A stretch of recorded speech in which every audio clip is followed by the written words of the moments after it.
Marble surfaces are materials that have a lot of cracks on them and colors, and without a background they're gonna look something like this. But if we add one, it's going to start to look way more interesting, as you can see here. Now this is a project of one of my mentorship students. We're working on this marble material for marble floor she's building. Now in here you can see that the background, it really adds a lot of value to the material. In order to make this background, you're gonna need a lot of organic shapes that are gonna have a lot of grayscale values, from strong ones to smaller ones. So let me show you how you do that. We're gonna start with a clouds 2. Follow up, we're gonna combine these clouds 2 with a crest. As you can see, I have two of them. One has a warp with a scale of 2 and the other one has almost no warp with a scale of 1. Both of them are going to go inside a non-uniform directional warp, and they're going to have the same direction, minus 222 with a really high intensity of 27. Both of them are going to be on min, and then we're going to use our levels to reduce a little bit the contrast and have more specific shapes. We're going to blend them together with a max, and then with a stage transform we're going to get this result. Rotate this pattern to 49 degrees in order to get a way better orientation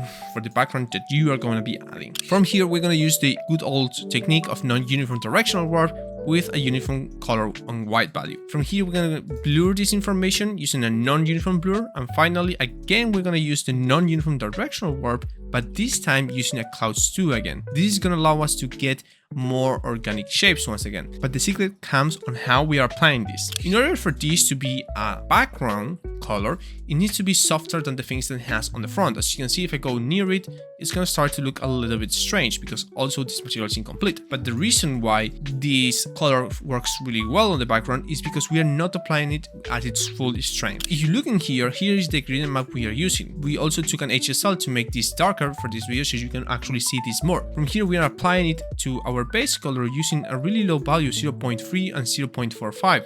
As you can see, I made iterations for this with different masks taken from the same material, allowing me to go from a uniform color like this one to this one. If you learned something today and you want to see more learning content of Substance Designer in your feedback, drop me a follow. I even have more free resources in my profile.